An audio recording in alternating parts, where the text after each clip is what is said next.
Hello and welcome to IPRI's podcast series. I'm Hamza Rifat Hussain. I'm an assistant research associate at this organization, and we look at policy challenges that the country actually encounters. We're talking about a situation that is actually brewing between Pakistan and Afghanistan.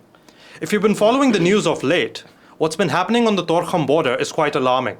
You've had cross-fighting between both the Afghan forces as well as Pakistani forces. You've also seen casualties actually take place. And you've also seen this rhetoric which is actually emanating from both Kabul and Islamabad that both sides are actually to blame. But the question is, who is to blame for this current predicament? Good relations between Pakistan and Afghanistan is the key to prosperity in South Asia. And how would this prosperity materialize? That is exactly what we're going to examine today. I have with me, he's a former Secretary of Defense, as well as defense analyst, Mr. Naeem Khalid Lodi. Mr. Naeem Khalid Lodi, thank you so much for joining. Assalamu alaikum. Wa alaikum salam.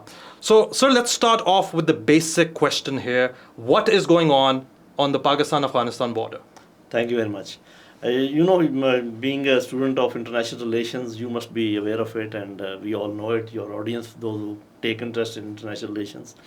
Whenever we want to talk about a situation, we have to see that at the international level, what are the interests of big players and how is that interacting in that region, and what are the regional players doing, and then of course whatever we have to do. First, on the outset, I must say that Pakistan will have to be firm, which I think they are conveying it also, because we cannot allow any country to be used for people who attack us, whether they are terrorist or organized force or whatever it is. So this is the baseline. We cannot accept that, but why it is happening and what all approaches we should be adopting, that we can discuss. And I will open up first talking about the international players' interests. Mm-hmm. You know it very well, and our audience, they also know it, viewers, they must be knowing it, that a lot of investment China is doing in Afghanistan. We also know that Afghanistan is connected with Central Asian countries. Yes. It is connected with Pakistan, which means with CPEC also, in a way. So all those players who are against Chinese expansion towards the Indian Ocean and who are against CPEC will not like to have Afghanistan and Pakistan having good relations with each other. Okay. Now, I'm not blaming them. So far, I would not said that they are doing it. We'll come to that later on. So this is a factor we have to keep in mind. The second factor, I think, which we must keep in mind is that India is just next door, and India is our enemy, whether we say it or not. I mean, everybody knows it. Yeah. And they are against CPEC, and they are also competing or against China, let us say. And India is partner of another superpower, so we need to keep that thing also in mind. That if Chinese have to be stopped, if this corridor has to be blocked, so who all must be cooperating and coordinating their efforts. That is one. Secondly, this government of Afghan Taliban, some of us are against Taliban, all right, that is a different issue altogether. I also do not support their worldview, and most of us, we do not support their worldview. Even our Islamist party, they do not support their Islamic point of view.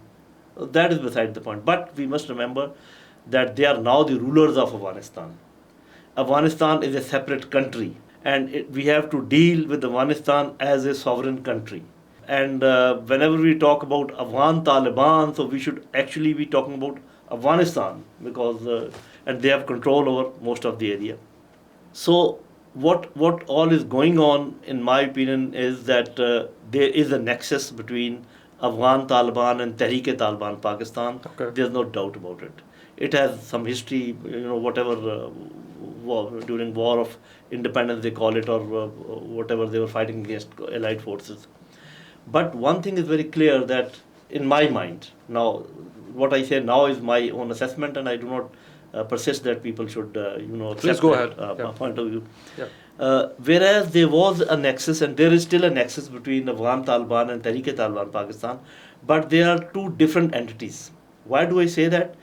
Because they have two different objectives.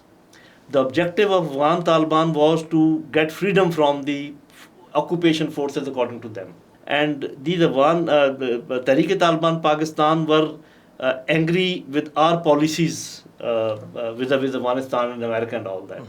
So they were actually operating against us as Pakistan. So they are our enemies. There's no doubt about it.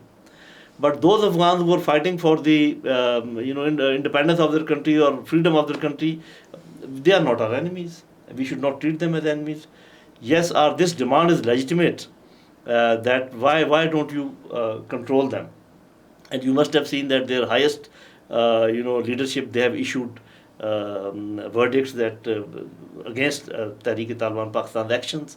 Of course, they are not physically stopping them and all because Afghanistan, the forces of Afghanistan are not like Pakistan army, where you have one chief and there are corps commanders and there are div commanders. There's a hierarchy. There's a hierarchy and right. There's a strong control over everybody. They have a very loose sort of organization. If somebody, let us say, of a captain level or a major level having 100 people, if he's not happy with his commander, he might do something at his own. All right, so at a micro level, if we examine the dynamics which are actually unfolding on the Torkham border, how would you actually assess it? What are these nefarious elements which are actually jeopardizing any potential diplomatic process or negotiation process between the Afghan Taliban and the Islamabad government? Right. There are a few factors, and I think the immediate factor nowadays is this our effort to stop smuggling of sugar, of fertilizer, of dollars. I think that has hit some of the elements across the border, and even some elements on this side of the border. They may make any premise that we are attacking because of this, or we can say we are attacking because of that, but this probably is the most burning issue now. So this requires mutual talks between the two governments. Right. That nor our people should create any trouble, those small elements which may not be in our control, nor their dissidents should create any trouble. So this is one factor. Second factor is that Afghan, the present government, in whatever form it is, the Afghan Taliban, they might be happy with us because we looked after their kith and kin, and we never made any bone about it. We said that we are not supporting them anyway, but so many people are here, the Afghan refugees, and some of the families were here, but they were cut up the way we had allowed Americans the paths, all the air corridor and the land corridor and all that. So they also thought that Pakistan would be the first country to recognize us, as we did it last time. But this time we have, aligned ourselves with the regional forces and also the bigger forces, and I think that is the right policy. Alone Pakistan, recognizing them would mean nothing.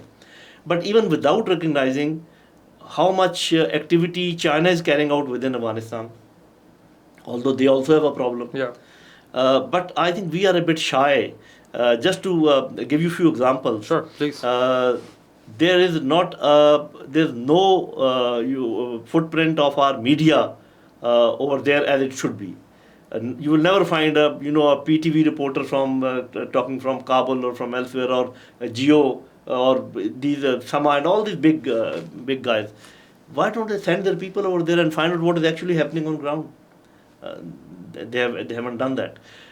While they were saying that we do not have lady teachers for our universities, why didn't we offer them that, okay, if this is the problem, that you are not allowing your girls to go to universities, we will give you, professors and teachers and all. We didn't give them.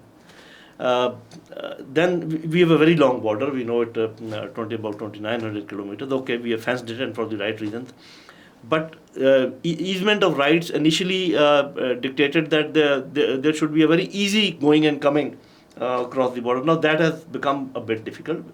And rightly so, because we think they are a different country, we are a different country, so we should behave like countries. But then I've at least observed that every day a lot of barter trade goes on. Every day a lot of vehicles they cross. There are queues, long queues of people standing waiting for that chit or visa or whatever it is. And those trawlers, they are standing in miles and miles of long lines, waiting for 12 hours, 8 hours. Now we got to think that what are their demands? They must be also having some grievances against us. So I think the requirement is that talking at official and proper level. Isn't it strange that the country which affects us the most, Afghanistan, economically, because the corridor can go to a Central Asian country, then China is there, and we can have collaboration with China and with Afghan and all that. Politically, because there are people who are similar in language and in sociology, in culture, and all that, politically. So our Prime Minister has not been there. Our Foreign Minister has not been there. Our Army Chief has not been there.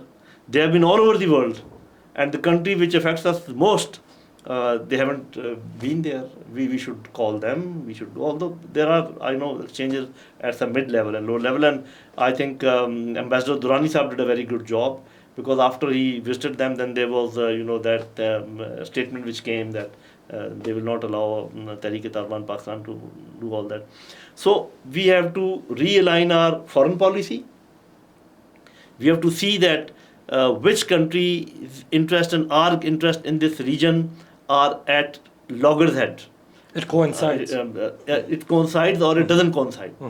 We know, I can name India, that of course their interests do not coincide, but we should also ask ourselves questions about the higher parts, the bigger parts, that what is the interest which is common in this region. In my opinion, I don't want to name the country, but one superpower and our not even one interest is common in this region, as far as CPEC is concerned, as far as Iran is concerned, as far as Afghanistan is concerned. And they are most active. They are saying, we will help Pakistan in fighting terrorism. Your interests are altogether different. So how will you help us? You will actually do something which is anti-help or something. So that is what I think is going on. Well, if we take a look at the situation in many Afghan provinces, you do have cells of the Islamic State in the Khorasan province. You also have the East Turkestan Islamic movement, which China has tried to crack down on in the Xinjiang province. There is an allegation that actually comes from many regional countries, which includes China, Iran, and to a certain extent Pakistan, that the Afghan Taliban are shielding these elements and they're not handing them over to the respective states, whether it's in Beijing or in Islamabad. How credible are these allegations, and do you see that these allegations or the veracity of these statements can be challenged? I think it must be partially true or wholly true, because countries like China will not give false statements. They shouldn't. But there are other factors which we must keep in mind. For example, we know that ISIK, Daesh, BLA, BRA, and Tehreek-e-Taliban Pakistan, they have been united under some umbrella. Yeah. And we also know that as far as Daesh and ISIK are concerned, they are not aligned with the Afghan Taliban. They have an animosity between them. So if this group, if the Tehreek-e-Taliban Pakistan is appended and grouped with the BLA and BRA and ISIK and Daesh, how can Afghan Taliban be helping them? It means that they are helping somebody against themselves. If I give just one small example so that we can compare the thing, you must have noticed that there were dacoits in the Kacha area of southern Punjab and upper Sindh, and we took 6 months to actually clear that area. And I'm not very sure whether it is still clear or not. Well, partially. Okay. Yeah. The vast areas of Balochistan are lying there, and there are so many places for people to hide, like BLA, BR and all that. We are a very well-established country with very good intelligence and established forces. If we cannot control them, and at times they go out of our control, so why do we point fingers to a country which is just, to a government which is just 2 years old? Of course they have, the writ, but there can be small pockets where they do not have full control. So we should give them that much of space. But that can only happen if there's diplomacy, dialogue, and negotiations. So actually, that is what I'm again hinting at. That first we have to review our foreign policy. We should be standing with this power or that power. The balancing act which we are trying to make, is it any more possible? It was possible, and we kept on balancing the things for a very long time. But is it possible anymore? Is it not true that one of the power is breathing over our necks and pressurizing us and pushing us to do certain things? Are those things in our national interest? To give credence to one big power Are we not annoying another big power which has been a very good partner for us for a very long time? Yeah. So these are the foreign policy things which we and at domestic level, whatever you were saying and I am saying that people should go and visit.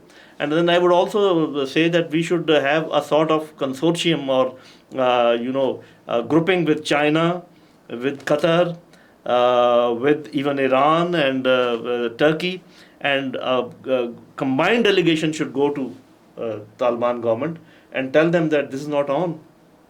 We should even extend our help, that if there are certain elements which are not in your control, we can help you. We can give you air support or we can give you something, whatever they want. So unless you talk and unless you listen to their demands also, and also give in to some of their demands and make some things easy for them also. So I think, and the other thing is that we have so many levers, non-kinetic levers, that we do not have to talk kinetic. Of course, we will not leave anyone who comes in our country and crosses border. The moment they are in our territory, we will attack them. Yeah, and we will make sure that we annihilate them, and we will be very strong against them. But we have economic levers, we have political levers. Probably we should use them also before coming on, acquiring this mode that we will go across and we will do that. This is my suggestion, that we should try to resolve this matter politically and economically, and we have those levers, and we must make China as a go in between to resolve this issue. It can be resolved. Turkish President Recep Tayyip Erdogan just recently stated that India's membership in the United Nations Security Council would actually be a good omen for global security. Now, coming from one of Pakistan's adversaries, and obviously India's role, we're not going to talk about their domestic problems, we all know about it, but their nefarious role in Afghanistan and how they've been, fomenting terrorism within our country as well. The global environment is basically shifting towards India. It's largely because of their market. So how do you think Pakistan should respond to these developments, particularly when you have a country which is right next door and is also restive, such as Afghanistan? True. About India, I would only say that if India is developing, if India is progressing economically, and if they're having, if they're extending their relations with other countries because of their size, because of their economy, because of their clout, whatever. So why should we burn our hearts unnecessarily? They are a big power. They are doing whatever is best for them. We should be concentrating on ourselves. That what should we be doing? For example, if there was any probability that any friendly country can give such a statement like Turkey, I'm not sure whether this statement has been verified or not, because it is it's in the news. It's definitely right, reported. Okay, right. Okay. So we should have preempted it. We should have, as you know that China and Russia, they have not, I think, attended that G20. No, they didn't. So it means that we were talking to China, and China had their own, reasons also for not attending it. But we should have talked to Saudi Arabia, to Turkey, and all that. That please go ahead, because it is your prerogative. You are independent countries, but please make sure that our interests are not, hit in any statement. And even now we can do that damage. But specifically on Afghanistan, I mean, our interests coincide with India not being given that leverage to be a member of the UNSC because of India's nefarious role in Afghanistan and how their intelligence agencies have been funding these nefarious elements. I think that could make a pretty compelling case. That is good. Very compelling case. You're right. And then how can a country which is violating UN resolutions can become a member of Security Council? Exactly. And then we also know that our friend China, they have the veto power.